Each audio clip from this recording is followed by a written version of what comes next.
이날에 갓이, 즉 선견자 갓이 다윗에게 와서 그에게 말하기를 올라가서 저부스 사람 아라우나의 타작 마당에서 야훼께 제단을 쌓으소서 하매, 다윗이 갓의 말에 따라서 야훼께서 명령하신 대로 올라가니라.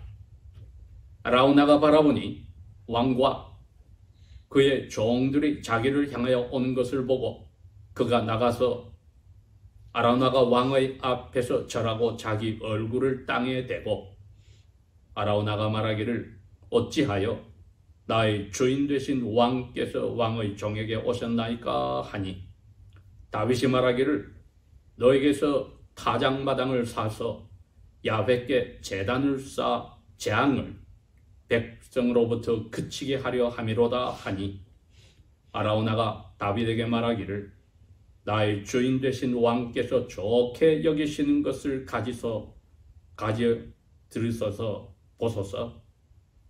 여기에 번제 희생물을 위한 수소가 있고 나무를 위하여는 타작 기구들과 소의 멍에들이 있나이다 하고, 아라우나가 왕께 이 모든 것들을 왕의 시기에 드리나이다 하고, 또 아라우나가 왕께 말하기를 야훼 당신의 하나님께서 당신을 받아주시기를 원하나이다 하매, 왕이 아라우나에게 말하기를 아니라 내가 반드시 값을 치르고 너에게서 살리라. 내가 값을 치르지 않고는 야훼 나의 하나님께 번제 예물들을 드리지 아니하리라 하고, 이에 다윗이 은 50세겔로 그 타작 마당과 소를 사고 그곳에서 다윗이 야훼를 위하여 제단을 쌓고 번제 예물들과 화목제 예물들을 드리니라. 그러므로 야훼께서 그 땅을 위한 기도를 들으셨더니 재앙이 이스라엘로부터 그쳤더라. 아멘.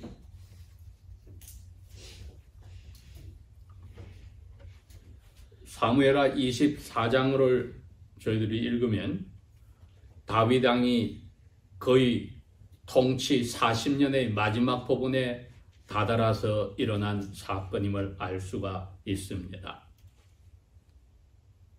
다윗 왕의 그 40년의 통치 가운데 근 7년은 이 제부스 족속들이 원래 살고 있었던 헤브론에서, 그리고 나머지 33년은 이곳 제루살렘에서 야훼 백성을 다스렸습니다. 여기 나오는 아라우나는 분명히 제우스 족속들의 귀족 집안의 후손인 것이 분명한데, 다윗 왕과 그의 신하들을 즉시로 알아보는 안목을 가지고 있었습니다. 이 전체 그림에서 저희들이 오늘 생각해야 될 것은 다윗이 야훼 앞에 죄인으로서 어떻게 행동하였나를 보아야 합니다. 이미 야훼께 극찬, 가장 아름다운 칭찬을 받았었습니다. 야훼께 자신은 이처럼 좋은 집에서 사는데 야훼께 사실 집이 없으니 짓겠다 했을 때 야훼께서 너의 마음만은 받아주겠다. 그러나 너의 몸에서 나온 너의 후손이 내 이름을 위하여 집을 지을 것이라고 말씀을 해 주었습니다. 그리고 다윗 왕의 후손들을 통해서 영원한 나라를 세우겠다고 약속을 해 주었습니다. 그리고 다윗 왕이 열심히 싸워 이긴 모든 원수들이 동서남북 전체 적어도 8개 이상의 나라들이 다 이제는 다윗 왕의 신하 나라들이 되어서 세금과 조공을 바치는 나라들로 만들어 주었다고 야훼께서 설명을 해 주었습니다. 그러니까 다윗 왕은 이제 통치의 그 마지막 부분에 와서는 야훼께 감사와 찬송만 드리고 불려가길 기다려야 되는 것이 마땅합니다. 웬걸 24장 1절부터 시작해서 다윗 왕의 마음속에 이게 내가 은혜를 받아서 야훼의 백성을 평화 가운데 지키게 되었구나 하는 것이 아니라 어느 정도 이 나라가 이 주변에 있는 모든 원수들보다 강한 나라인가 확인을 해보자. 꼭 총사령관 조합에게 명령을 했습니다. 나라 전체를 돌아다니면서 센서스, 인구조사를 해라. 여기서는 우리가 말하는 미국의 10년에 한 번씩 하는 인구조사 그런 게 아니라 이 나라를 위해서 싸우는 군인들의 숫자를 세어보라는 것입니다. 그래서 요압과 그의 부하들이 왕께, 왕이여, 우리가 그러한 일을 해서는 안 됩니다. 하나님 앞에 우리가 그런 교만한 죄를 지어서는 안 됩니다. 했지만은 왕은 하나님의 허락하에 사탄의 꾀임에 빠져서 자기가 강하던 것을 자랑하고자 숫자를 세어보라고 했습니다. 9개월 20일 동안 가장 북쪽된 지파서부터 이집트의 경계선인 브엘세바까지 이 요압과 신하들이 돌아다니며 군인들의 숫자를 세어보니 요셉의 후손들인 이스라엘이 80만이요. 그 다음에 유다 족속이 50만이라서 1.3 밀리언, 130만 명이란 어마어마한 군대가 있었다고 했습니다. 그런데 하나님께 감사하게도 그 소식을 듣는 순간에 성경은 이렇게 이야기합니다. 다윗이 자기가 이처럼 스스로 이 나라가 튼튼하고 자기는 그 130만의 군인들을 다스리는 최고의 멋진 왕이라는 것을 깨닫는 순간에 마음에 찔렸다고 했습니다. 같은 24장 10절에 그렇게 이야기합니다. 자기 가슴이 찔렸다. 그래서 야훼께 이렇게 고백했습니다. 제가 큰 죄를 지었습니다. 제가 군인들의 숫자를 세는 교만에 빠져 죄를 지었습니다. 이제 야훼께서 저의 이 죄의 죄과를 거두어 주시기를 기도합니다. 제가 너무나도 어리석었습니다. 이스라엘은 야훼 이름을 위하여 이 세상의 모든 민족들 가운데 조상 아브라함과 이삭과 야곱에게 약속한 대로 하나님이 부르신 제사장들의 나라입니다. 그들의 진정한 왕은 하늘의 야훼시고 그들의 왕은 임시로 보낸 감독자와 치리자에 지나지 않습니다. 네, 다윗 왕이 왜 자기의 그 왕권의 말년에 이러한 교만이 들었는지는 사탄에게 그 일을 허락한 야훼의 마음속에만 그 뜻을 가지고 계시겠지요. 그러나 성경은 우리에게 이야기합니다. 다윗 왕이 왕권의 마지막을 교만의 죄로 무너졌다.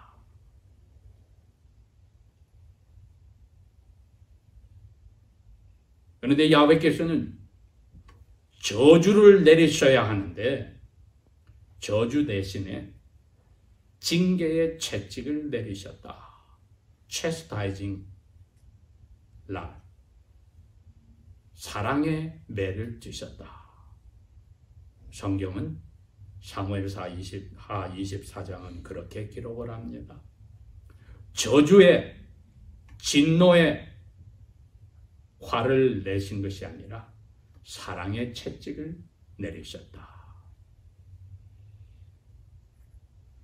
다윗에게 나라가 그처럼 어마어마하게 강성하게 된 것을 듣는 순간에 회개할 영을 주신 분도 야훼 하나님의 영이시여. 그 입을 통하여 자기의 교만의 죄를 고백하게 하심으로써 야훼께서는 이미 다윗의 교만의 죄를 용서하셨습니다. 이것이야말로 그냥 왕일 뿐이 아니라 선지자로서의 다윗 왕의 모습이기도 합니다. 선지자가 잘못하여 야훼 앞에 고백하였을 때 그 입으로 불렀던 주께서 나의 주에게라 와 있던 자기 후손 중에 나올 메시아를 보시고 야훼께서 다윗 왕의 교만의 죄를 용서하여 주신 것입니다. 사도 바울은 로마서 교회에 그 이야기를 했습니다. 우리가 아직 죄인들이었을 때 그리스도께서 우리의 죄를 대신하여 십자가에 돌아가셨다. 에베소 교회에 편지를 쓸 때는 그 그리스도께서 우리의 평화가 되신다. 평화란 하나님의 나라에서는 간단합니다. 죄를 지은 자녀들에게 하나님의 정해놓은 법에 어긋났을 때에 거기에 합당한 벌을 내려서 죄값을 치르게 한 후에 평화를 회복시키는 것이 하나님의 방법입니다. 그런데 죄는 다윗이 지었는데 그 저주는 영원 전부터 그리스도께 아버지께서 다 지게 하여서 형벌을 받게 하셨기에 때가 되어서 다윗이 태어나고 왕을 40년간 하고 말년에 이 큰 죄를 지었을 때에도 그리스도 예수 안에서, 즉 메시아 안에서 다윗 왕의 받아야 될 저주를 메시아에게 주고 그 공의와 사랑이 만나서 평화를 회복하는 일을 약속해 놓은 것입니다. 죄를 고백한 다윗은 이제 야훼 앞에 처분을 기다립니다. 왜? 우리가 죄를 지었을 때 하나님의 진노와 저주가 아니라 사랑하는 자녀들에게 오는 잘 되라고 올바른 길로 가라고 오는 사랑의 채찍을 받음으로써 죄의 값을 치르게 하시는 것입니다. 죄의 저주가 아니라 우리를 예수 그리스도를 닮아가게 하는, 다윗 왕에게는 앞으로 오실 자기가 주인이라고 불렀던 메시아를 닮아가게 하는데 도움이 되려고 내리는 사랑의 채찍입니다.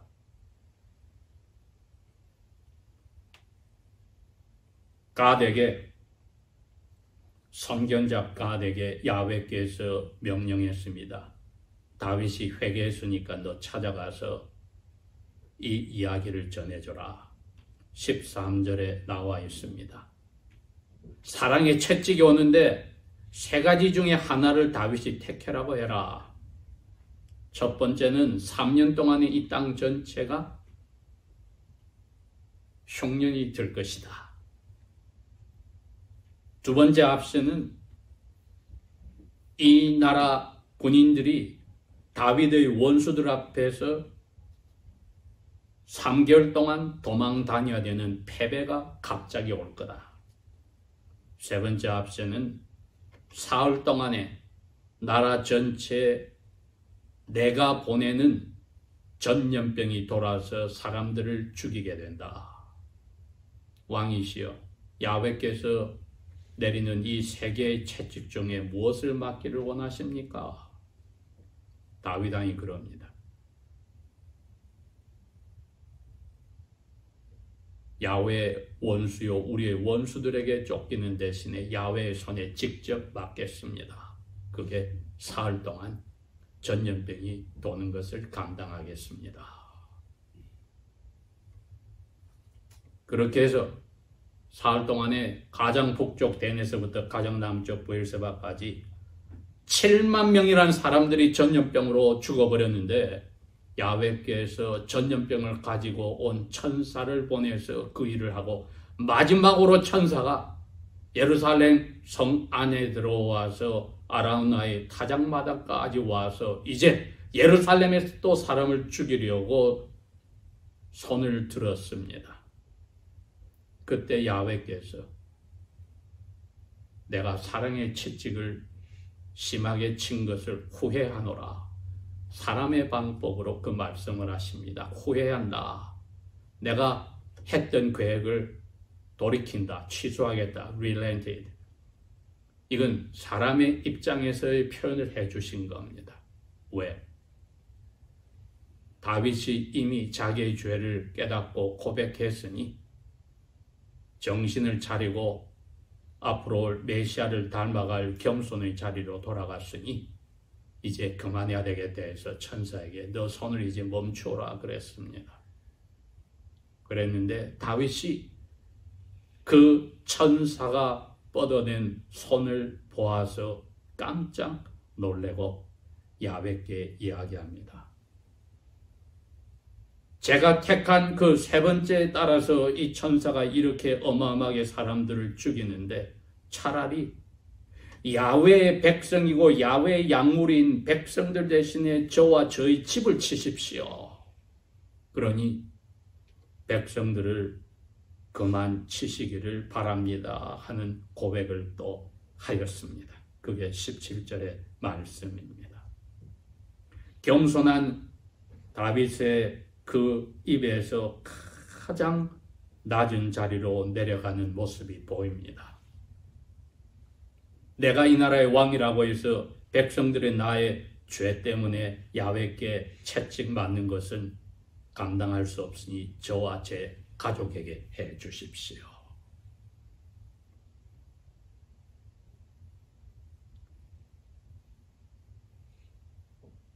근 3년이 다 되어가는 시점에 전 세계 그리스도인들은 우리가 깨달아야 될 게 하나 있습니다.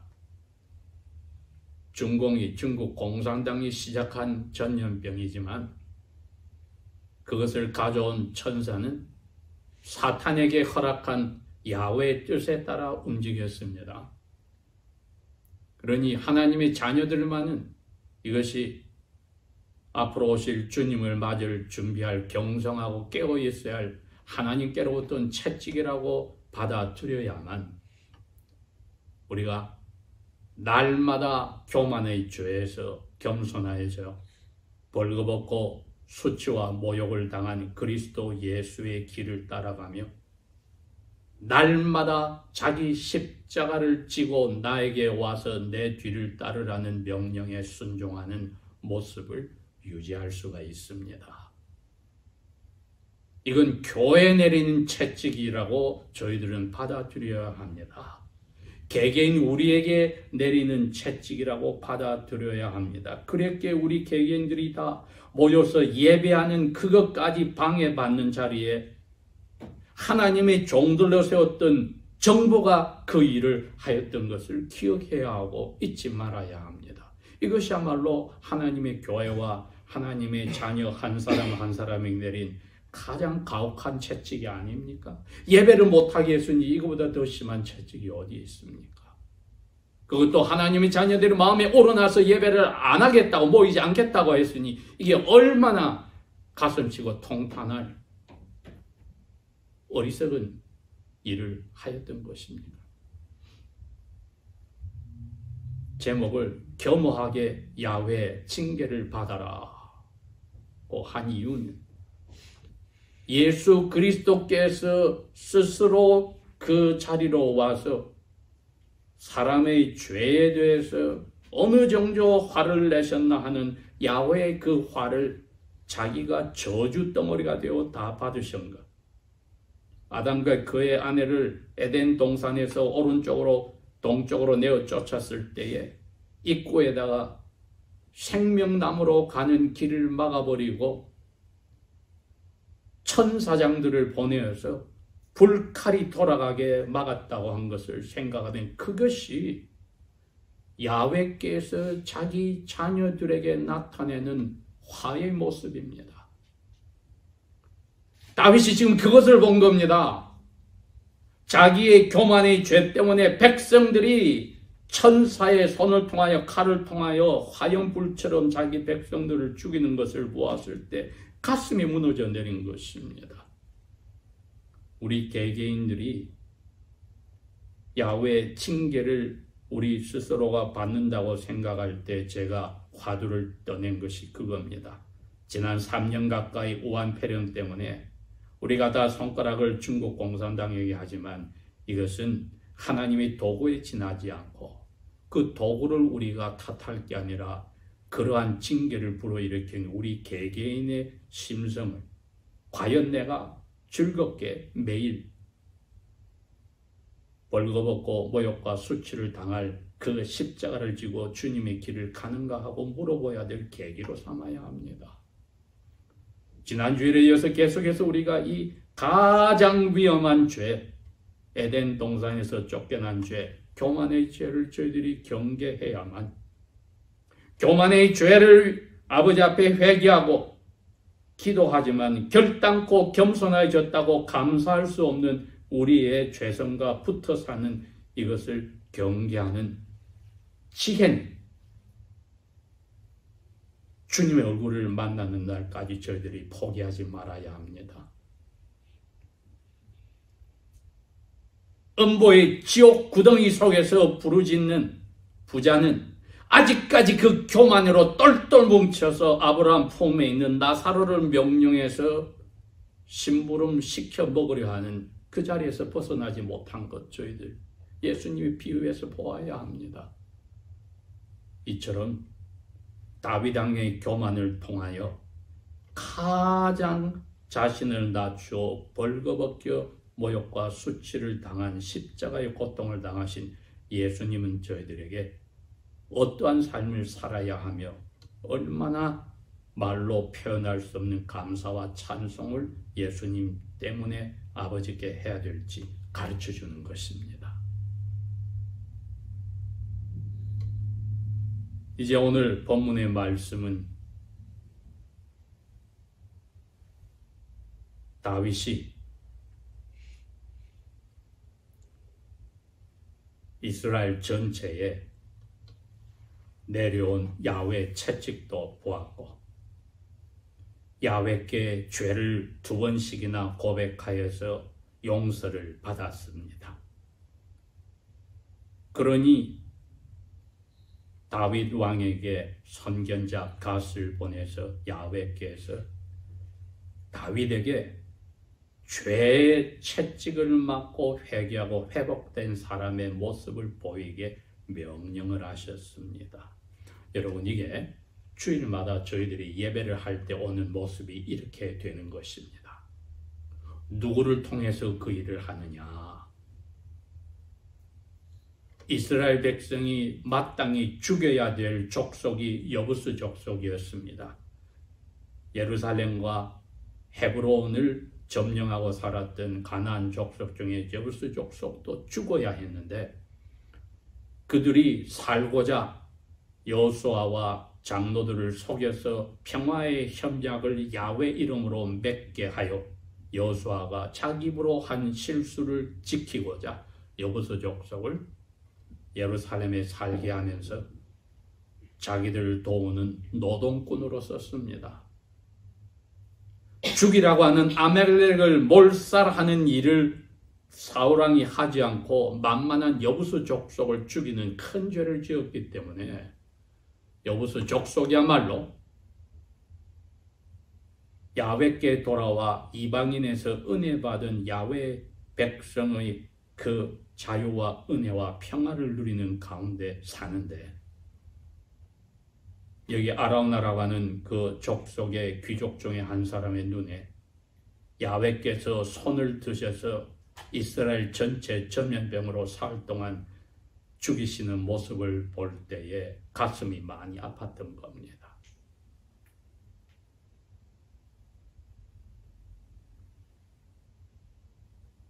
갓의 말에 따라 여부스 사람 아라우나의 타작 마당에서 야훼께 제단을 쌓아라. 다윗이 갓의 말을 듣고 야훼께서 명령하신 대로 아라우나의 집으로 올라갔다 했습니다. 다윗 왕이 얼마나 겸손히 낮아졌느냐.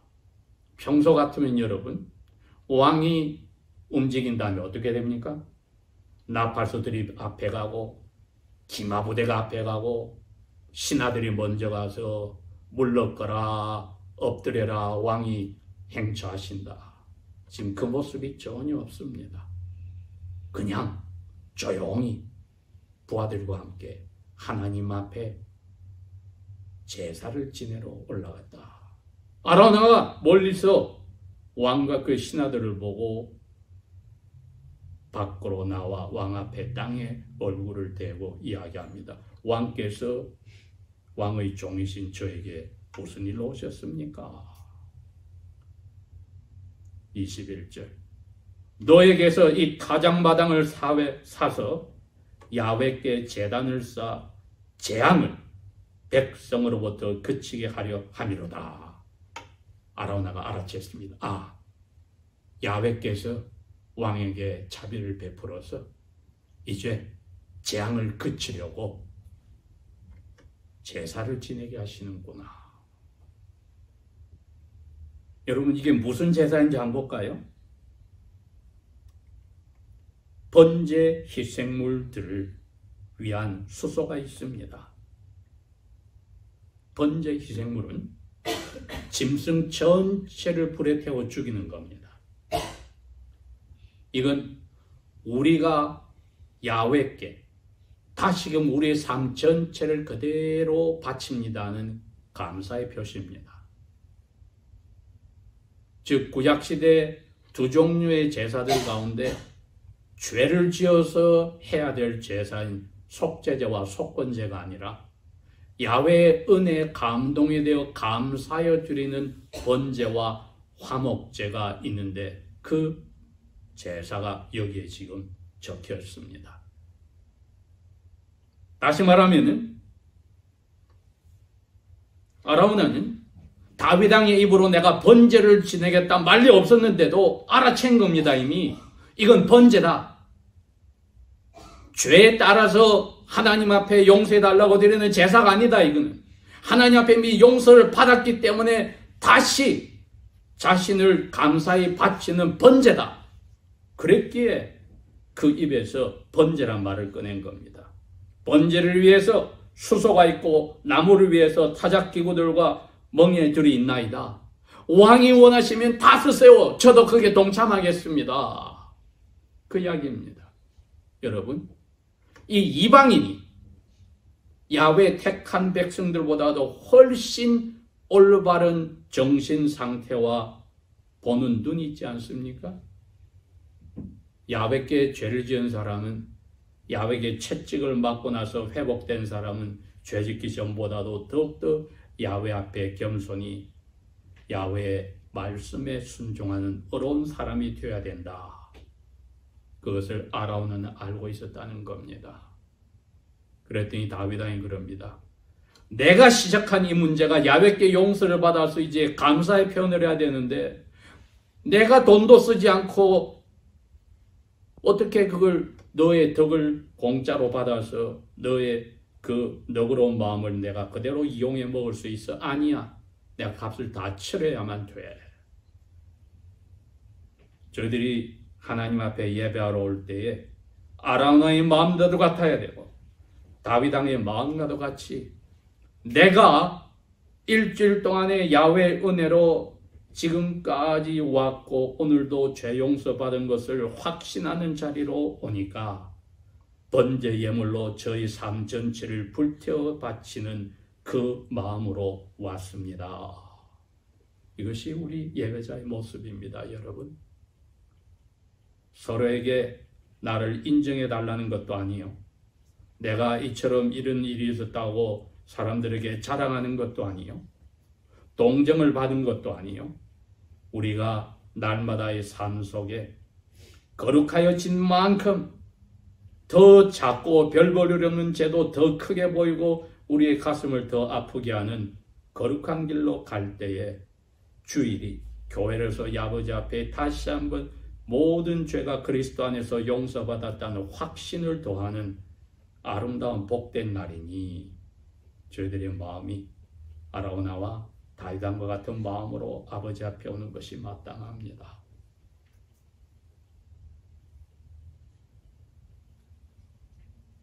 25절 그곳에서 다윗이 야훼를 위하여 제단을 쌓고 번제 예물들과 화목제 예물들이 드리니라. 화목제는 무엇입니까?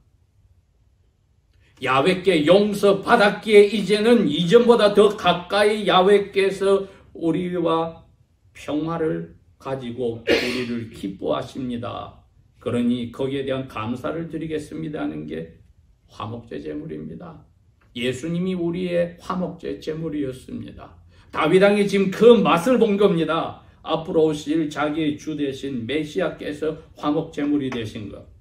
아까 말한 에베소 2장 14절에 나오는 그겁니다. 그리스도께서 우리의 평화가 되셨다.